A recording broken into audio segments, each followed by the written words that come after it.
Hello and welcome to this video, which will be a review of the Hornby Railroad Plus Class 55. The Class 55 was a class of diesel locomotive built by English Electric between 1961 and 1962. The Class 55 was powered by two Napier Deltic engines, which at the time of its introduction made this class of locomotive the most powerful diesel locomotive in the world.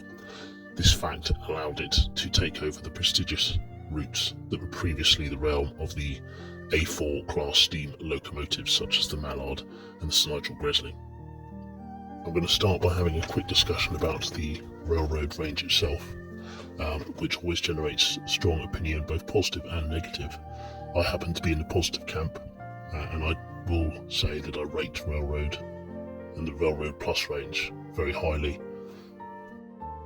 This is largely because of its accessible price range for those of us who are on a budget, but also the durability, the detail, and the ability to upgrade and add detail to these particular locomotives. And certainly now with many of the Railroad range coming fitted with DCC decoder, I think that is a massive plus for the range and is making them more and more attractive to your average buyer. To start with, the highlight of this particular model, which was announced as part of the 2023 range, probably about this time last year, is the fact that it is DCC fitted already with an HM7000 decoder and sound decoder installed, which I shall come on to again when I discuss the price of this. The tooling of this particular model dates back to 2007 when Lima had this particular range. But obviously when Hornby brought them out, they took over the range and this particular model. And in fairness, there aren't too many upgrades from 2007, albeit I don't believe there needs to be a massive amount of upgrades. It still does what it says on the tin and serves its purpose fairly well. The instructions also include a guide for the Bluetooth and DCC sound decoder, which I needed.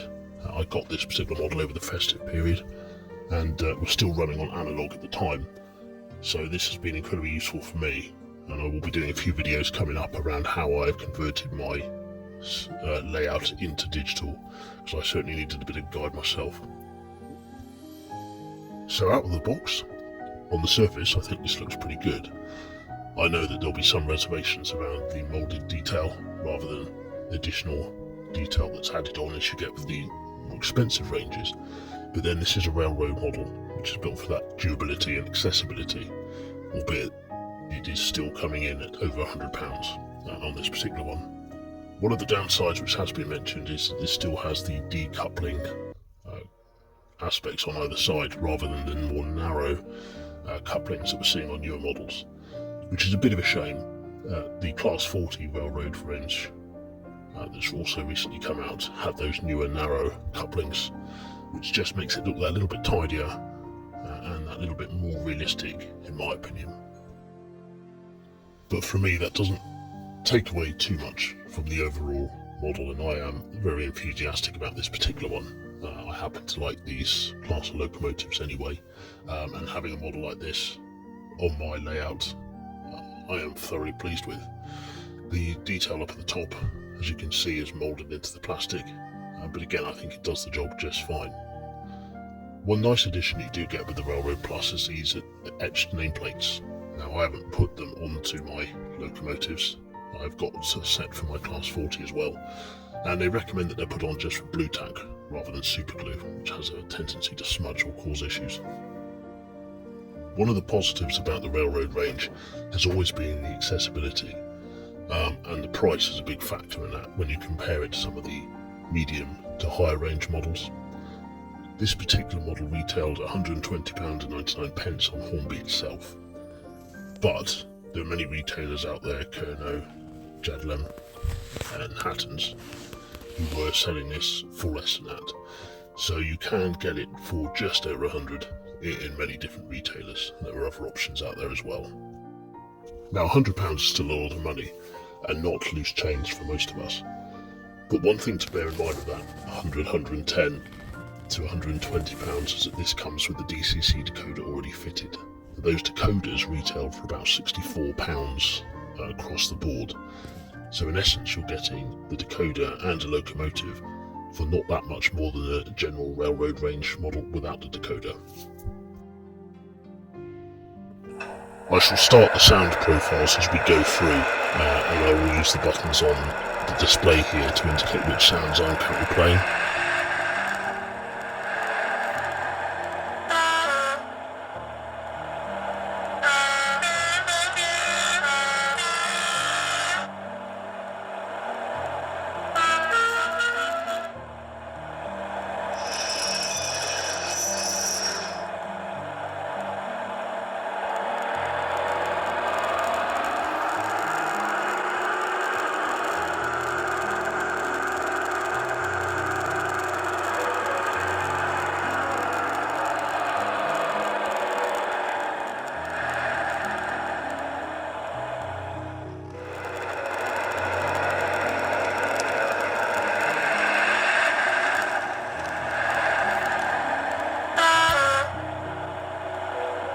Here I will just test the cold start function, and you'll hear that playing now.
And now for a quick test in the real world.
One of the aspects of Railroad Plus that's often asked about is the performance.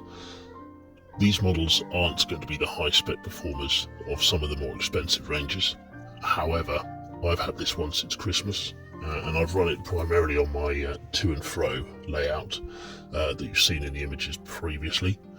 But I've also put it on a circular circuit on a radius 2 and run it for about 60 minutes in either direction.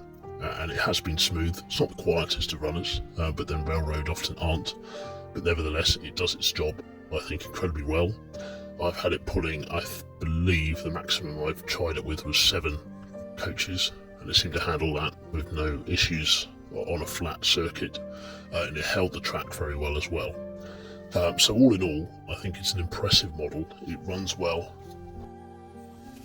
It is not the most detailed of models, but I don't expect it to be within this range. But with the DCC and the decoder and running it on the HM7000, it is a great little locomotive. It's good fun, it appears to be reliable, and all in all, it's a pleasure to operate on the track. So yes, I would recommend this, and I would recommend other Railroad Plus models with the decoders. So this locomotive was my first attempt, my first trial of an HM7000, in fact my first trial of any digital locomotive, and I have thoroughly enjoyed it. I will be looking to add decoders to more locomotives. I've got one that's been fitted into a Class 40, and I will put a video together very soon about how I go about doing that. So if you've enjoyed this, please stay tuned for more HM7000 videos. There will be more coming up very soon. And if you have enjoyed it, please hit the like and subscribe if you can.